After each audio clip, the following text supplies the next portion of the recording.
ஓம் சரவண பவ. அன்பர்கள் அனைவருக்கும் வணக்கம். நான் ஆர்த்திய சௌரலட்சுமி பேசுகிறேன். இந்த பதிவு ஒரு சிறப்பான பதிவு. சனி வக்ர பயிற்சி பலன்கள். சனி பயிற்சி ஆடினவுடனே அவர் வக்ரமும் ஆவார். வக்ரம் என்பது அவருடைய இயல்பு நிலைக்கு மாறான ஒரு நிலை, ஒரு அசுர வேகம், ஒரு அசுர பலம் கொண்டு உடனே அந்த காரியத்தை செய்து முடிக்கணுன்ற ஒரு சூழலை உருவாக்குவார். சனி 12 ராசிக்கும் 12 பாவங்களுக்கும் ஒவ்வொரு பாவ அதிபதியாக வருவார். அவர் எந்த பாவத்தில் உட்கார்ந்துருக்காரோ அந்த செயலை இந்த காலகட்டம் உங்கள் பிறப்பு ஜாதகத்திலையும் வக்ரமாக இருக்கும்பொழுது அந்த பலன்கள் வேகமாக நடந்தேறும் அப்படின்னு சொல்லலாம். இப்போ 12 ராசியில் ஒவ்வொரு ராசிக்கும் ஒவ்வொரு பாவமாக வருவார். ஒவ்வொரு பாவத்தையும் அவர் சம்மந்தப்படும்பொழுது அந்த பாவம் தொட்டு நம்ம ரொம்ப ட்ரூத்ஃபுல்லாக இருக்கணும், உண்மையாக இருக்கணும், நேர்மையாக இருக்கணும். அதே போல் அந்த பாவம் தொட்டு நம்ம சின்சியராக உழைக்கணும், சின்சியராக நடந்துக்கணும். இதெல்லாம் எதிர்பார்க்கும்போது தான் அந்த பாவம் சிறப்பாக இருக்கும். அதே மாதிரி சனி இருக்கிற இடத்துல நல்லது செய்வார். அது பார்க்குற இடங்கள் அவர் பிரச்சனையை கொடுப்பாருன்னுவாங்க. பிரச்சனையை கொடுக்கறதில்ல, அவர் பார்க்குற இடத்த அதை சரிப்படுத்துவார். அந்த இடத்துல இருக்கக்கூடிய என்ன சொல்கிறது, மாசுக்களை நீக்குவார். அந்த இடத்த ஒரு நல்லா பண்ணி கொடுப்பார். ஒரு பிரச்சனை வந்தால் தானே அங்கே ஒரு சொல்யூஷன் வரும். இப்போ சனி சனியுடைய பார்வை 3, 7, 10 3ஆம் இடத்தை பார்க்கும்போது அங்கே ஒரு பிரச்சனையை ஏற்படுத்தி நமக்கான ஒரு சொல்யூஷன் கிடைக்கும். 7ஆம் பார்வைக்கு ஒரு தாக்கம் இருக்கும். 10ஆம் பார்வையெல்லாம் ரொம்ப சிறப்பாகவே இருக்கும். ஒரு கர்ம பார்வை, அந்த பார்வையால் நம்மளுக்கு ஒரு நல்ல பலன்களும் இருக்குது. இந்த 3 பார்வையும் 3 விதமான பிரச்சனைகளையும் நம்ம ஃபேஸ் பண்ணணும். அந்த பிரச்சனையும் அனுபவத்தையும் தாண்டின பிறகு நம்மளுக்கான ஒரு பலன் நிச்சயம் உண்டு. அவர் சோதிப்பார், ஆனால் கைவிட மாட்டார். அதை கடந்து வருவது தான் நம்ம இந்த காலகட்டங்களில் மேற்கொள்ளணும். அதனால் சனி வக்ர பயிற்சி பலன்களை 12 ராசிக்கும் தந்திருக்கோம். என்ன மாதிரியான இறை வழிபாடுகள் செய்யணுன்றதையும் ஃபாலோ பண்ணிக்கோங்க. எப்படி 12 ராசிக்காரர்களுக்கு பொதுவாகவும் பின்பற்றணும் என்பதெல்லாம் கொடுக்கப்பட்டிருக்கு. பதிவினை முழுமையாக பொறுமையாக கேட்க வேண்டியது தான் தாங்கள் செய்ய வேண்டியது. ஓம் சரவண பவ. சனி வக்ர பயிற்சி பலன்களை இந்த பதிவில் காணவிருக்கிறோம். சனி எப்போம்மா வக்ரம் அடைகிறாரு அப்படின்னு கேட்குறவங்களுக்கு ஜூன் 29ஆம் தேதியிலேருந்து நவம்பர் 15ஆம் தேதி வரை, ஆனி மாதம் 15ஆம் தேதியிலேருந்து ஐப்பசி 29ஆம் தேதி, இந்த 4 மாத காலங்கள் 12 ராசி லக்னக்காரர்களுக்கு ஏற்படக்கூடிய பலாபலன்களை 12 பதிவுகளாக, தெளிவான பதிவுகளாக நம்ம தந்திருக்கிறோம். உங்கள் பிறப்பு ஜாதகத்தில் சனி வக்ரமாக இருந்தால் இந்த பலன்கள்லாம் இன்னும் ஆப்டாக நடைபெறும். இன்னும் சனி தசாவே புத்தியே நடைபெற்றாலும் இல்லை அதன் சாரத்தில் ஒரு கிரகம் நின்று தசை நடத்தினாலும் இந்த பலன்கள் சிறப்பாகவே நடைபெறும்.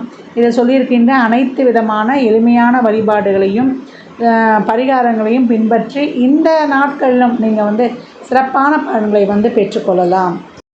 ரிஷபராசி ரிஷப லக்னத்திற்கான பலன்களை காணவிருக்கிறோம். இந்த சனி வக்ர பயிற்சி எப்படிப்பட்ட சிறப்பான பலன்கள் இருக்குது அப்படின்னு பார்க்கும்பொழுது ரொம்ப அருமையான பலன்கள் அப்படின்னு சொல்லலாம். காலச்சக்கரத்தின் 2ஆம் இடம். இங்கே காணப்படக்கூடிய நட்சத்திரங்கள் என்னென்னு நம்ம பார்த்தோம்னா கார்த்திகை 2, 3, 4, ரோகிணி 4 பாதங்கள், நமக்கு மிருகசீரிஷம் 2 பாதங்கள் இருக்குது. இந்த சனி வக்ர பயிற்சி 4 மாத காலங்கள் உங்களுக்கு வரமான காலம் சொல்லலாம். ஏன்னா 9, 10க்கு உடையவர், அவர் தர்ம கர்மாதிபதி யோகத்தை தரக்கூடியவர். இது வரைக்கும் எங்களுக்கு குரு பயிற்சியும் ஆகி சனி 10ல் ரொம்ப வலிமையான நிலையில் இருந்து கூட எங்களுக்கு ஒரு நல்ல வேலை கிடைக்கலாமா, ராகுகேதுவும் எங்களுக்கு சிறப்பான நிலையில் இருக்கிறாங்கன்னு சொல்லியும் அப்படின்னு வருத்தப்படுகிறவர்களுக்கு இந்த காலகட்டம், தொழில் இல்லாதவர்களுக்கு நிச்சயமான ஒரு தொழில் உண்டு. தொழிலுக்காக ஒரு பதவி உயர்வில் எதிர்பார்த்து கொண்டிருக்கோம், ரொம்ப உழைச்சிட்டு அந்த கம்பெனியில் ஒரு 10 வருடம் 15 வருடம் என்னுடைய உழைப்புக்கான ஒரு சரியான ஒரு அங்கீகாரம், ஒரு பதவி உயர்வுலாம் கிடைக்கலன்னு அப்படின்னு மனம் வெம்பி போய் கொண்டிருந்திருக்கலாம். எதிர்பாராத நேரத்தில் அந்த பதவி உயர்வு உங்களை அடையும், மகிழ்ச்சி தரும் அப்படின்னு சொல்லலாம். இந்த காலகட்டம் மாணவர்களுக்கு நல்ல ஒரு கல்வி படிப்பு இதெல்லாம் கிடைப்பது. அவங்க விருப்பப்பட்ட கல்வி நிறைய, ஒரு சிலர்லாம் இன்ஜினியரிங், ஒரு நீட்டு, இல்லை வேறு ஏதாவது அவங்க விருப்பப்பட்ட கோர்ஸ்லாம் கேட்டு அவங்களுக்கு கிடைக்குமா என்று ஏக்கத்துடன் காத்திருந்தால் அவங்க ஏக்கம்லாம் தீர்ந்து அவங்களுக்கு குதூகலமே நடைபெறும் அப்படின்னு சொல்லலாம். வெளிநாட்டு வேலைக்காக காத்திருந்தோம், போனால் வெளிநாட்டு வேலைக்கு தான் போவேன் அப்படின்னு நினச்சி கொண்டு இருந்தவங்களுக்கெல்லாம் இந்த காலகட்டம் அந்த வெளிநாட்டு வேலை வாய்ப்பெலாம் ரொம்ப அருமையாகவே கிடைக்கும் அப்படின்னு சொல்லலாம். அதில் இருந்த பாஸ்போர்ட் விசா சிக்கல்கள்லாம் நீங்கள் இந்த காலகட்டம் உங்களுக்கு தாராளமாக கொடுக்கும். நல்ல ஒரு ஊதிய உயர்வு, உங்கள் முயற்சிகள், உங்களுடைய லட்சியங்கள், உங்களுடைய ஆழ்மனது எண்ணங்கள், விருப்பங்கள் அதெல்லாம் இந்த காலகட்டம் நிறைவேறும் அப்படின்னு சொல்லலாம். இந்த காலகட்டம் உங்களுக்கு ஒரு பூர்வீக சொத்தில் இருந்த பிரச்சனை நீங்குவது, பூர்வீக சொத்து கிடைக்கப்பெறுவது, ஒரு குலதெய்வ வழிபாடு வேண்டுதல் வைத்திருந்தீங்கன்னா அதை போய் நிறைவேற்றுவது, குழந்தை நலன் சார்ந்த விஷயங்கள்லாம் தடைபட்டு கொண்டே இருந்ததுன்னா அதெல்லாம் உங்களுக்கு வந்து பூர்த்தி ஆகுது. சமூகத்தில் ஒரு நல்ல மரியாதை, பேர், புகழ், அங்கீகாரம் கிடைப்பது. உங்கள் தொழிலை உங்களை விட்டால் வேறு யாரும் இல்லை அப்படின்னு சொல்லக்கூடிய ஒரு சிறப்பான நிலையை எட்டுவது. இப்போ ஆஃபீஸில் 10 பேர் இருப்பாங்க, அவங்கக்கிட்ட கொடுக்காத வேலையை உங்ககிட்ட கொடுப்பாங்க. அந்தளவுக்கு நீங்கள் வந்து ஒரு தரமோடு செய்வதனால உங்களுக்கு அந்த ஒரு மதிப்பு, மரியாதை, பேர் இருக்கும் இந்த காலகட்டம் அப்படின்னு வந்து சொல்லலாம். குழந்தை பாக்கியம் தடைப்பட்டு கொண்டிருந்து மருத்துவம்லாம் நிறைய பார்த்தோம் அப்படின்றவங்களுக்கெல்லாம் இந்த காலகட்டம் குழந்தை பாக்கியம் கிடைக்குது. இப்போ திருமணம் புதிதாக இருந்த தம்பதிகளுக்கும் சரி, இல்லை ஒரு தடைப்பட்ட ஒரு நாள்பட்ட தாமத புத்திர பாக்கியமாக இருந்தாலும் ஒரு 2, 3, 5 வருடம் இருந்தாலும் அவங்களுக்கும் இந்த காலகட்டம் புத்திர பாக்கியம் நிச்சயம் கிடைக்கும். இல்லை பிள்ளைகளால் மன வருத்தம்லாம் ஒரு சிலருக்கு இருந்ததுன்னா அதெல்லாம் இப்போ இந்த காலகட்டம் நீங்கி உங்களுக்கு கிடைப்பது.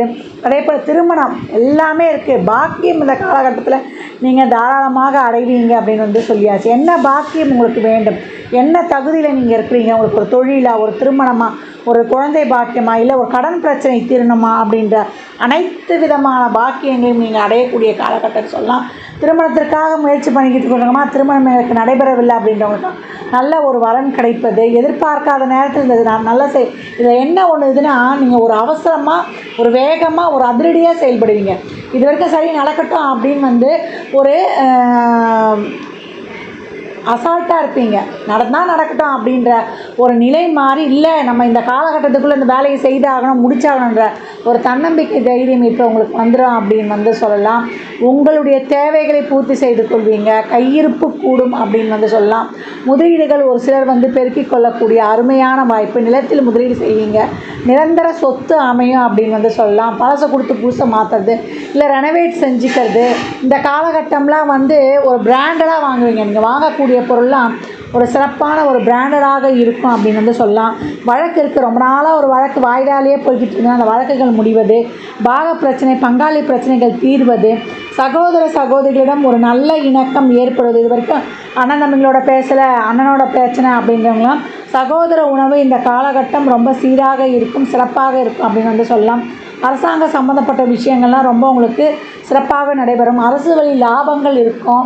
அதே போல் அரசியல் துறைவாதிகளுக்கெல்லாம் இந்த காலகட்டம் உங்களுக்கு கமலம் கருதாமல் நீங்கள் தொண்டாற்றும் போது மக்கள் செல்வாக்கு உங்களுக்கு ஒரு சொத்தாகவே வந்து கிடைக்கும் அப்படின்னு வந்து சொல்லலாம். இந்த காலகட்டம் பிரயாணம் உண்டு. இந்த பிரயாணத்தால் உங்களுக்கு லாபம் உண்டு அப்படின்னு வந்து சொல்லலாம். நல்ல தொழில், இது வரைக்கும் தொழில் செஞ்சு எனக்கு அது ஒரு லாபம் இல்லை என்று கவலைப்பட்டு கொண்டு இருக்கலாம். நல்ல தொழில் உண்டு. ஒரு தொழில் தொடங்கவும் இது வந்து ரொம்ப சிறப்பு. உங்களுடைய பேச்சு ரொம்ப சிறப்பாக இருக்கும். பேச்சாலே மற்றவரை கவர்ந்துருவீங்க. ஏற்கனவே ரிஷபராசி வாயால் பிழைத்து கொள்ளும்னு சொல்லலாம்.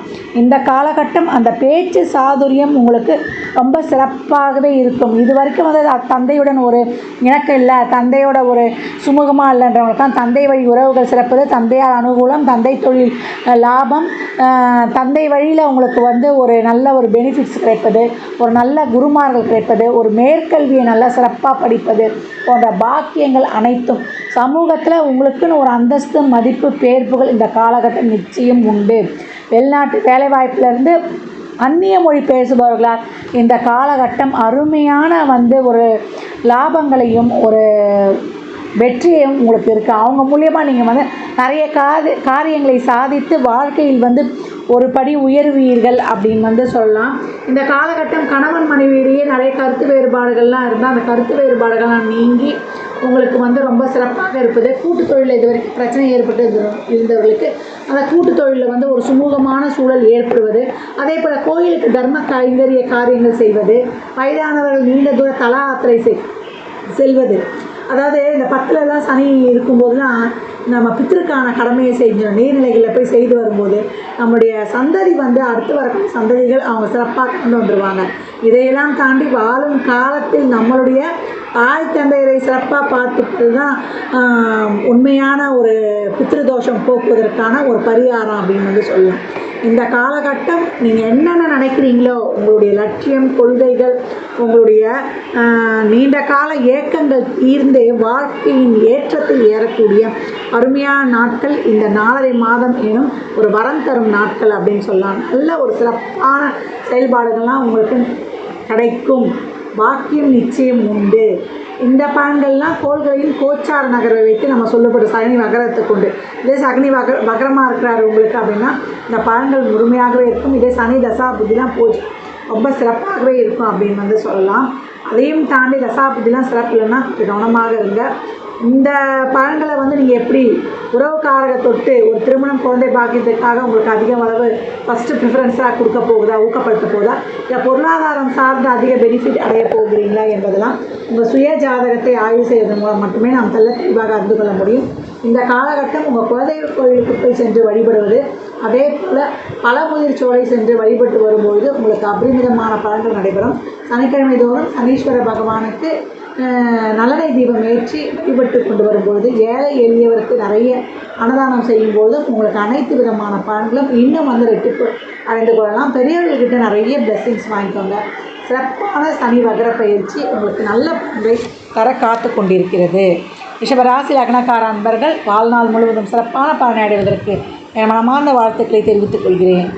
சனி வக்ர பயிற்சி பலன்களை 12 ராசிக்காரர்களும் எப்படி வந்து இதை பின்பற்றணும் அப்படின்னு கேட்டிங்கன்னா, இப்போ உங்களுக்கு சனி தசா நடக்குது, சனி புத்தியே நடக்கும்போது இந்த பலன்கள் வந்து பெரும்பாலும் நடைபெறும். சனி வக்ரமாக இருக்குது அப்படின்னும்பொழுது உங்கள் லக்னங்களுக்கு இந்த சனி எந்த பாவம் தொட்டு வருகிறாரோ அந்த பாவத்திற்கான பலன்கள் முழுமையாக நடைபெறும். இது வரைக்கும் நடக்காத நல்ல பலன்கள் மிக சிறப்பாக நடைபெறும் அப்படின்னு வந்து சொல்லலாம். இப்போ சனி வக்ரமாக இல்லை, சனி வந்து ஒரு அசுப இடங்களில் இருக்கார், ஒரு 12, 8 இடங்கள்லாம் சம்மந்தப்பட்டாருன்றவங்க கொஞ்சம் அதிகப்படியாக ஒரு கவனமாகவும் விழிப்புணர்வுடனும் அந்த பாவம் தொட்ட செயல்களையும் அந்த காரக உறவுகளுடைய உடல் ஆரோக்கியத்திலையும் கொஞ்சம் கவனமாக இருப்பது ரொம்ப சிறப்பு. இப்போ சனிக்கு பிரீத்தி பண்ணணும், சனி பகவானை வந்து நம்ம சந்தோஷப்படுத்தணும்னா ஒன்றுமே கிடையாது. பெரியவங்கள முதல்ல மதிக்கணும், வீட்டில் இருக்க தாய் தந்தையரை மதிக்கணும். தாயெல்லாம் வந்து பேசவே கூடாது.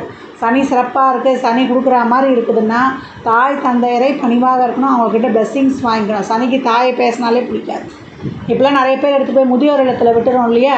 வயதானவர்கள் தாயாக இருந்தாலும் சரி, தந்தையாக இருந்தாலும் சரி எடுத்து போய் விட்டுறோம். அந்த மாதிரி செய்யவே கூடாது. ஒருத்தருக்கு நிலையான செல்வம் இருக்கணும், வற்றாத செல்வம் இருக்கணும், செல்வ வளமே இருக்கணும். அந்த காலத்துலலாம் பாருங்கள், தாத்தா பாட்டி குடுகுடு பாட்டிலாம் வீட்டில் இருக்கும். எங்கள் தாத்தா 100 வயசு இருந்தார், என் பாட்டி இருந்தாங்க 95 வயசு வரைக்கும் இருந்தாங்க அப்படின்னு சொல்லுவோம் இல்லையா? அவங்க வீட்டிலலாம் நல்ல ஒரு ஜமீன் மாதிரி அந்த நிலப்பலன்லேருந்து விவசாயத்துலேருந்து நல்லா செழிப்பாக இருந்திருக்கும். சனி தான் வந்து நிரந்தர வருமானத்தை கொடுக்கக்கூடியவர். மூத்த பழைய அப்படின்னு சொன்னாலே சனீஸ்வர பகவான் தான். இப்போ எவ்வளோக்கு எவ்வளோ பெரியவங்களை வந்து நம்ம மனது கோணாமல் நம்ம பார்த்துக்குறோமோ அவ்வளவும் அவர் மகிழ்ச்சி அடைவார். அதே போல் ஒரு வாசகமே இருக்குது, பழுத்த ஓலையை பார்த்து குருத்தோலை சிரிச்சிச்சு அப்படின்ட்டு. அப்போ நாளைக்கு நமக்கு அந்த நிலைமை வரும். வீட்டில் இருக்கக்கூடிய பெரியவர்களை மனம் கோணாமல் வாழும் காலத்தில் நம் தாய் தந்தையர் உட்பட அனைவரையும் நம்ம பாதுகாக்கும் பொழுது நம்முடைய அந்த கர்மான்றதே, இந்த பித்ருதோஷன்றதே இப்போ நீங்கிடும். காலச்சக்கரத்தின் 10, 11 கூடியவரே அவர் தான். 10ன்ற கர்மாஸ்தானமே சனி தான். 11 லாபத்தை கொடுக்க போகிறவரும் அவர் தான். அதனால் இந்த காலகட்டங்களில் சனி வக்ர பயிற்சியை கண்டு யாரும் அஞ்ச வேண்டாம். நிறைய வந்து நீங்கள் பைரவருடைய வழிபாடு செய்வது, அதே போல் குலதெய்வம் இஷ்ட தெய்வங்களை வழிபாடு செய்யும்போது எந்த ஒரு பிரச்சனையும் இருக்காது. அதே போல் உடல் ஆரோக்கியத்துக்காக தன்வந்திரியையும் நம்ம ஆஞ்சநேயர் வழிபாடு, அதே போல் நம்ம நரசிம்மர் வழிபாடு இதெல்லாம் செய்யும்போது உடல் ஆரோக்கியம் இருக்கும். நிறைய ஏழை எளியவர்களுக்கு நிறைய தான தர்மங்கள் பண்ணுங்கள், அன்னதானம் பண்ணுங்கள். அதே போல் ஆடை தானம், அவங்களுக்கு என்ன உடல் சரீர உதவியாக அதெல்லாம் செய்யுங்க.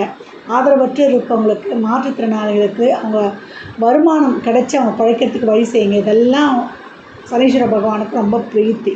அதே போல் நம்ம துப்புரவு பணியாளர்கள் இருக்காங்க இல்லையா, அவங்களாம் ரொம்ப கஷ்டப்படுறாங்க, அவங்க குழந்தைங்களாம் ரொம்ப கஷ்டப்படுது படிக்கிறதுக்காகவும் சாப்பிட்றதுக்காகவும். அவங்களுக்கெல்லாம் உதவி பண்ணுங்கள். அவங்களுக்கெல்லாம் எவ்வளோக்கு எவ்வளோ உதவி பண்ணுறீங்களோ அதற்கெல்லாம் வந்து சனீஸ்வர பகவான் மகன் கொண்டுருவார். இதுதான் நீங்கள் செய்ய வேண்டிய பரிகாரமே.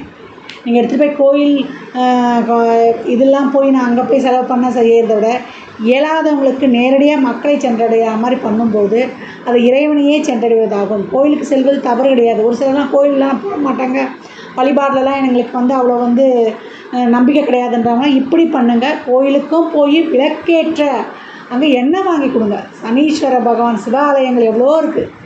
சிவாலயம் வணங்க சனீஸ்வர பகவான் ஒன்றுமே செய்ய மாட்டார். சிவபக்தர்களுக்கு வந்து அவர் நெருங்கவே முடியாது. சிவன் வந்து ஆசுதோஷி, சிவனடியார்களெல்லாம் ஒன்றுமே பண்ண முடியாது. சிவன் வந்து ஆசுதோஷி, அவர் கூப்பிட்ட அடுத்த நிமிஷமே உடனே வந்து பலன் கொடுக்கக்கூடியவர். மகேஸ்வரா என்னை காப்பாற்று, உன்னை விட்டால் யார் இருக்கான்னா உடனே ஓடி வரக்கூடியவர். அதே போல் நவநீத ஹிருதயம் உடையவன், அதே போல் வெண்ணெய் போன்ற இலகிய மனதுடையவன். அதனால் தான் அவர் நரகாசூரர்களுக்கெல்லாம் வரங்களை கொடுக்குறாரு. அவங்களாம் கடும் தவம் புரிஞ்சிடுறாங்க அவங்களுடைய வலிமையால். அப்புறம் கொடுத்துட்டு அவங்களே வந்து இவரை வந்து கஷ்டப்படுத்துகிற மாதிரி இவர்கிட்டயே வந்து அவருடைய வரத்தை வந்து பரிசோதனை பண்ணுறதுக்கு வருவாங்க. அப்போ மகாவிஷ்ணு அவங்கள காப்பாற்றுவார். இப்படி தான் அப்படி ஒரு மென்மையான இருதயம் கொண்டவர். அவர் சொல்லியிருக்கிறாரு சனீஸ்வர பகவான்கிட்ட, என்னுடைய பக்தர்களை நீ ஒன்றுமே பண்ணக்கூடாது, நவகிரகங்களின் தலைவன் ஈசன் தான். அப்போ நவகிரகங்கள் நமக்கு ஃப்ரெண்ட் ஆகணும்னா சிவ வழிபாடு ரொம்ப அவசியம். வருஷத்தில் 365 நாளும் × 7 நம்ம திருவண்ணாமலையில் கிரிவலம் செய்யலாம். ரொம்ப சிறப்பான பலன்களை அடையலாம். பௌர்ணமிக்கு தான் போகணுன்னு கிடையாது. உங்கள் பிறந்த நட்சத்திரம், உங்கள் பிறந்த கிழமை, வாரத்தில் 7 நாட்கள் போகும்போதும் ஒவ்வொரு நாளுக்கும் ஒவ்வொரு பலன். செவ்வாய்க்கிழமையில் போனீங்கன்னா உங்களுடைய பிறவி கடனே தீர்ந்துடும். இந்த ஜென்மத்தில் மட்டும் இல்லை, 7 ஜென்மம் நீங்கள் எடுத்த பிறவி கடன் தீரும். அதனால் இந்த சனி வக்ர பயிற்சியை கண்டு யாரும் அஞ்ச வேண்டாம். அதனால் இல்லாதவருக்கு இயலாதவருக்கு உதவி செய்வதன் மூலம், பெரியவர்களை வணங்குவதன் மூலமும், சூரிய சந்திரனான ஒளிகிரகங்களை வணங்குவதன் மூலமும் உங்களுடைய 5ஆம் பாவம் சிறப்பாக ஆக்டிவேஷன் ஆகிடும் அப்படின்னு சொல்லலாம். அதனால் சனீஸ்வர பகவான் நேர்மைக்கு காரகன். அப்போ நேர்மையாக நீங்கள் செயல்படும்போது, உங்கள் கடமைகளை நிறைவேற்றும் போது, 7.5 சனி ஒருத்தருக்கு வந்துட்டாலே நம்மளுடைய குடும்பத்துக்கு தேவையான கடமையும், நம்ம கணவன் மனைவிக்கு தேவையான கடமைகளையும், தாய் தந்தையருக்குரிய கடமையும் எவன் ஒருத்தன் செய்கிறானோ அவரை ஒன்றுமே பண்ண மாட்டான். அப்புறம் இதுக்கு மேலே உங்களுக்கு என்ன வேணும்? அதனால் அனைத்து ராசினரும் இந்த பொதுவான சனிக்கான பிரீத்தியை வந்து பின்பற்றி உங்கள் வாழ்க்கையை வளமாக்கி கொள்ளலாம். வயதில் மூத்தவங்க தான், சனினாலே வயதில் மூத்தவர்கள் தான். இந்த காலகட்டம் செவ்வாயும் வந்து தொடர்பு வச்சுக்கணும். அதனால் வயதில் உங்களோட பெரியவங்களுக்கு செப்பல் வாங்கி கொடுக்குறது, ஒரு பெட்ஷீட்டு, அவங்களுக்கு ஒரு கொடை, எல்லாம் என்ன வேணுமோ வாங்கி தரலாம். இந்த காலகட்டம் காக்கைக்கு ஒரு பிடி அன்னம், தயிர் கலந்து சாதம் வைக்கலாம். அதை தாண்டி ஒரு சொட்டு நெய் ஊற்றி அதை பிசைஞ்சு வைக்கும்பொழுது அதுதான் அதுக்கு வந்து ஔஷதமே. காகத்துக்கும் வாயில்லா ஜீவராசிகளுக்கு நம்ம தண்ணி உணவுலாம் வைக்கும்பொழுதும் அதுவும் வந்து ஒரு பரிகாரமாகவே அமையும். ஜாதகம் பார்க்க விரும்பும் நண்பர்கள் இந்த எண்ணிற்கு ஒரு மெசேஜ் செய்யுங்க. தங்களுக்கான விவரங்கள் அளிக்கப்படும். அப்பாயின்மெண்ட் பெற்றுக்கொள்ளலாம். ஜாதகம் சிறந்த முறையில் கணித்து பார்த்து தரப்படும். வாஸ்து பார்த்து தரப்படும். வாஸ்துப்படி வீடு கட்ட பிளான்கள் போட்டு தரப்படும். சுபமுகூர்த்த நாட்கள் குறித்து தரப்படும். எண்ணியல் பார்த்து தரப்படும். எண்ணியல் படி பிறந்த குழந்தைகளுக்கு பெயர் வைத்து கொள்ளலாம். உங்கள் தொழிற்சாலை நிறுவனங்களுக்கும் பெயர் வைத்து தொழிலை வளமாக்கி கொள்ளலாம். அவரவர் சேவைக்குண்டான கட்டணத்தை செலுத்தி சிறப்பான சேவைகளை பெற்று வாழ்வை வளமாக்கிக் கொள்ளலாம். மற்றும் ஒரு சிறப்பான பதிவில் சந்திக்கும் வரை தங்களிடமிருந்து விடைபெற்றுக் கொள்வது ஆதித்ய சொர்ணலக்ஷ்மி. மிக்க நன்றிகள். வாழ்க வளமுடன். நற்பவி நற்செழி. இறையருளால் அனைத்தும் நிறைவாகட்டும்.